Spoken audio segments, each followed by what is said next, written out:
University in London has removed a plaque placed by former Belgian King Leopold II. Several students have called it racist and said it represented genocidal colonialism. But critics have accused the university of giving in to the students in a whitewashing history. Well, Nyeka Nube, he supports the removal of this particular plaque, this foundation stone. He joins me here in the studio.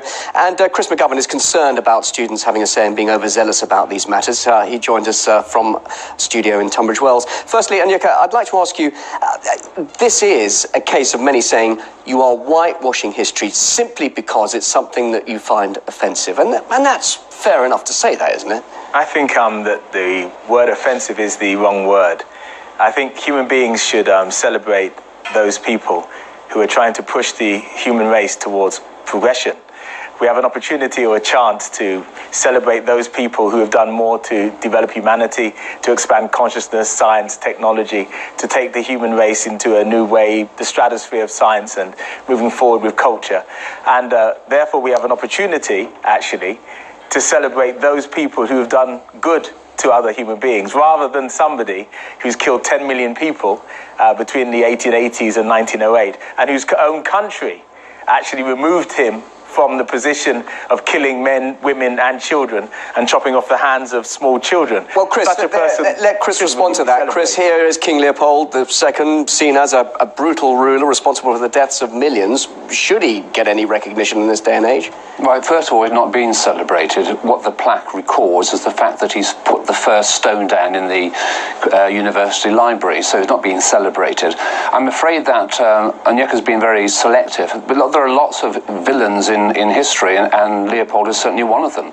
But we can't go around deciding which parts of the past we're going to accept and which parts we're going to reject. We need to toughen up a little bit. We have to face up to the fact that this chap came to London, he opened the library, or we laid the foundation stone to the library. We have to live with that. We can't go around selecting who we like and who we dislike. I mean, we could say that Shaka Zulu, who was another person who exterminated a lot of people, he should also be pushed aside, but he's had an airport named after him in Durban, and a big statue is going to be put up there. So it's hypocrisy.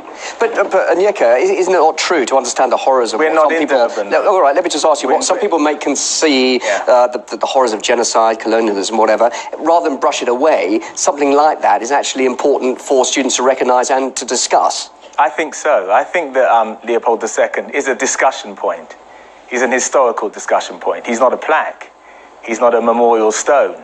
He's not somebody to be celebrated, but he is certainly somebody to be discussed. And what he did in the Congo is also something to be discussed. We have an opportunity as human beings to celebrate the best of humanity, not the worst of it. And Leopold II, unfortunately, is the worst of humanity. All right, and in celebrating that, in a way, we are celebrating the worst aspects of the humankind. Chris, what worries you, though, that this is perhaps a symbol of some students actually trying to, as we said earlier, whitewash history? There have been other examples, of course, the attempt to remove the statue of Cecil Rhodes.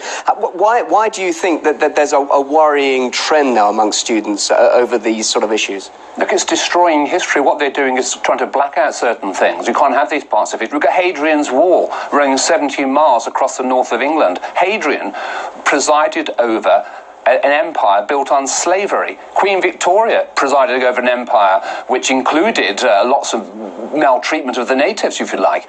You know, history's littered with these people. We can't suddenly exclude them because we find them unsavoury. And you know what's going on in London as we're talking. A new statue's gone up to Mary Seacole. Mary Seacole is a black hero. Great. And I got an admiration for Mary Seacole. I support her statue. But Mary Seacole held all those views which, say, Cecil Rhodes held. No, she was absolute racist. She called the Turks. She called them degenerate fleas worse than Arabs. She was a great Victorian colonialist. You're ranting now. Black, but I'm afraid you're ranting now. No, I'm afraid you're ranting now. Leopold II is an important individual worthy of discussion. He killed over 10 million people. He got people like Morton Stanley to cut off the hands, feet, genitalia and breasts of those people that refused to get their rubber quota. He was an individual who forced millions of men, women and children to collect rubber and ivory from animals. He wiped out almost half of the Congolese population. This is not Mary Seacole. This is not even Queen Victoria. You're trying to remove him from history. This is someone, Leave him there so we can discuss him. Why please remove him from history? I let you speak without interruption. So he's someone who has committed mass acts of violence and genocide, who even in his own time, people said, this is a genocidal individual.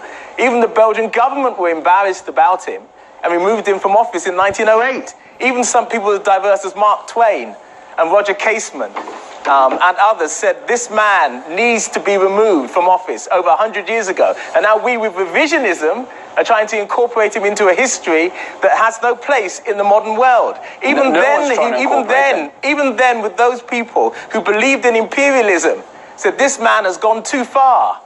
And now we are trying to incorporate him in a 21st All right, let Chris respond to that. We're not trying to incorporate him into one single narrative. What we're saying is that it is a fact of history that he came to London, that he actually laid this first stone. Look, history is full of examples of people who are similar to this appalling man who went into the Congo. And of course he was condemned universally. But we can't say because his plaque is on the wall, therefore we've got to remove it. No, it's a good thing to have the plaque there, so then you and I can discuss it, and other people can discuss it. But look, history is littered with these people. We can't say, I don't like the fact that the Normans came and enslaved the English, or the Romans came. Are we going to say we're not going to talk to the Italians? Are we going to say we're not going to talk to Napoleon? We had a war against Germany, but we're still friends with Germany.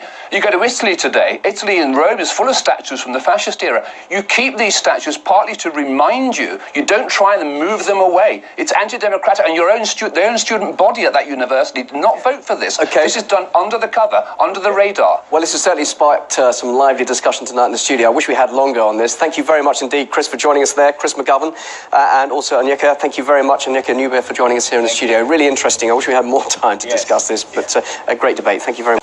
I see. Could you make him a cup of tea, please, Stephanie?